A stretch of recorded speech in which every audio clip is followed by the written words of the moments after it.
there, I'm Mariana and welcome to Creation Odyssey.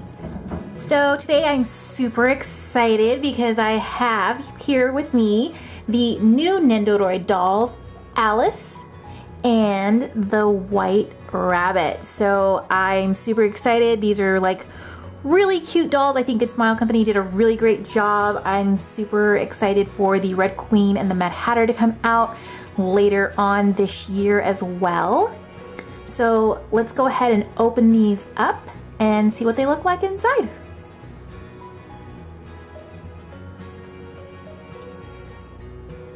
Okay, so first let's go ahead and open up Alice.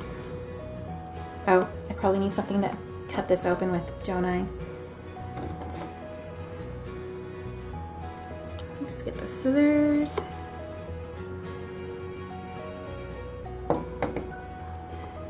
Alright, so I acquired these from Ami, which is why I have them earlier than anybody that got them from any US companies. Right Stuff Anime,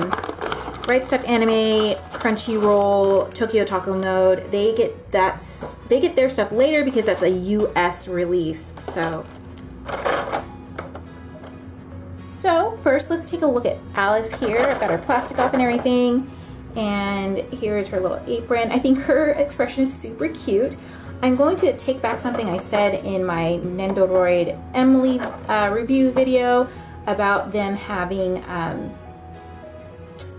different face plates. I found this doll, I have no idea. I was looking for is the Order a Rabbit figures, and this doll came across my account on my figure collection, and I was like, oh, what is this? And while it's a cute doll, I think it's a pretty, the face and everything, it's not as good as Good Smile Company, but it looks like it's basically just a Obitsu 11 doll body with a knockoff, if you will, Q-Posh or Nendoroid head. I don't want to say, I don't know if that's the right way to say that, but that's how I'm going to say it. So as you can see, the price for this doll is about $75 US. Not that bad for a fashion doll, but for somebody who is used to the Nendoroid price, that's anywhere between $20 to $30 extra.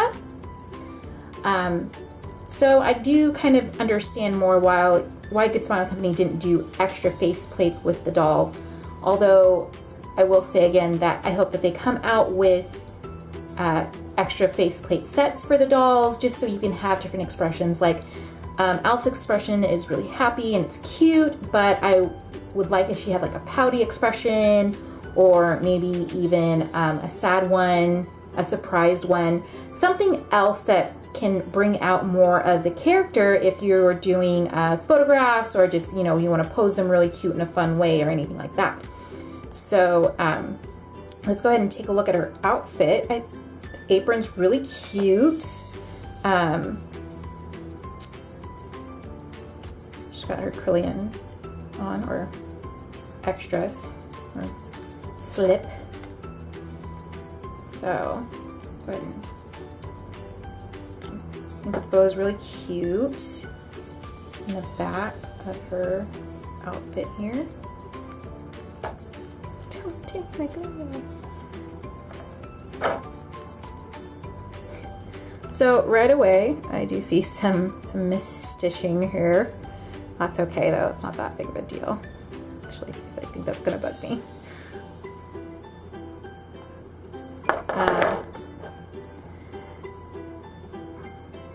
So apron looks well made.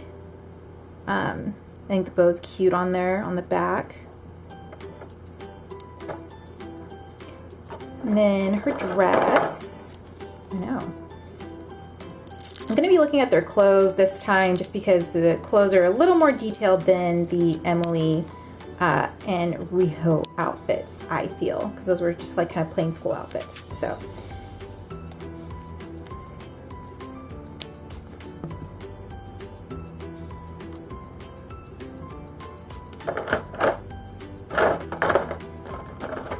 Alright, so there's her inside of her dress.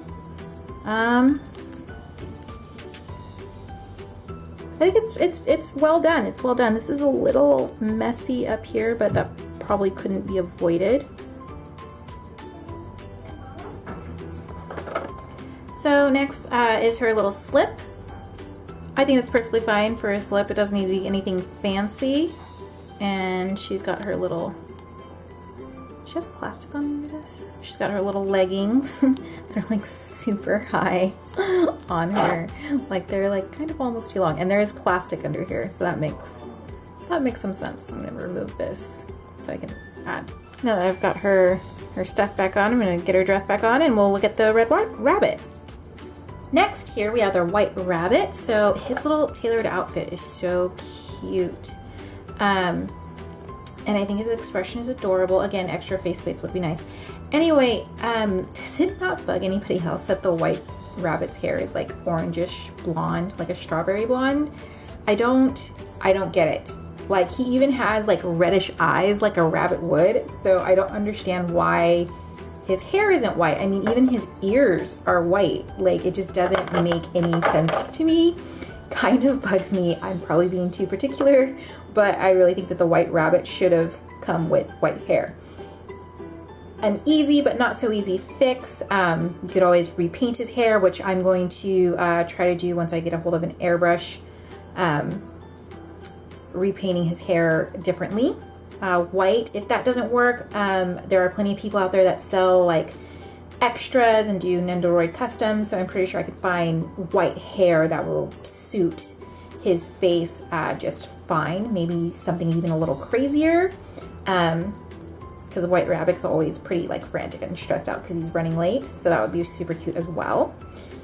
Kind of disappointed he didn't come with a timepiece, which is like in the story, not Disney, but in the actual story Alice in Wonderland, the White Rabbit does have a timepiece. So I thought I was a little disappointed in that. Like, I feel like that should have been a little bit of an extra on there, but that's okay. Let's go ahead and take a look at his little jacket. I think it's like, I mean, it looks good on the outside. Looks very well tailored. But as I'm opening it on the inside, for those of you who don't sew or anything, you probably won't think anything of this. But for me, this is a big letdown, because none of the seams are finished in here. Kind of hard, kind of not hard with tiny clothes. You can finish the seams and tuck them in at least. Finishing a seam is where you like kind of like you do, like it would be like something like that. So you wouldn't see the seam fraying and such on the inside. So not impressed with that. I saw it on the Alice, but I figured since his little jacket was so like tailored looking, they would have done a little different. But again, you know, the Nendoroid dolls is something new for Good Smile Company, so maybe in later dolls that is something they will improve on.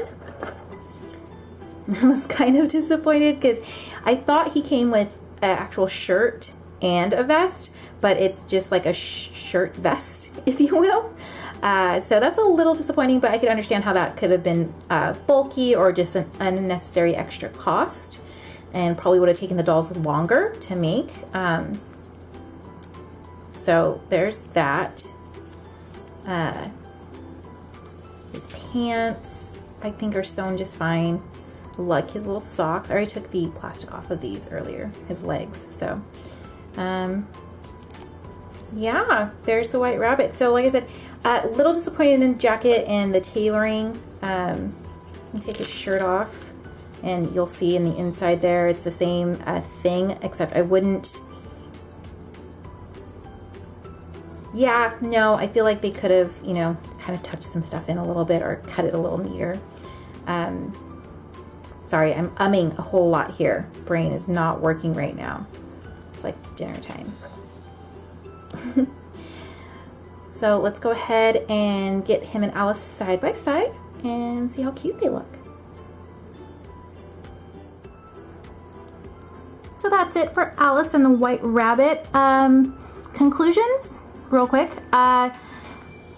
really do hope that, you know, Good Smile Company comes out with extra faceplates for the dolls. I hope they improve the sewing aspect of the dolls. When I was trying to put his jacket on, he totally got caught in his jacket because, again, it's not finished. So I hope they find a cleaner way to get the clothes made so dolls aren't getting caught on like extra strings and things like that from the inside when you're changing them. All in all, I do think they're really cute. Definitely going to be coloring his hair white because, like I said, it just doesn't make any sense. Even his eyes are red like a rabbit, so his hair should be white, not strawberry blonde. Anyway, I hope you guys enjoyed this video. For those of you who are waiting for dollhouse videos, I will have dollhouse videos again starting next week. This is actually going to be my last doll video, probably until the middle or end of next month. So, sorry about the delay. The dollhouses do take me a little more time since I'm customizing most of them. Anyway, I hope you guys enjoyed the video. Till next time.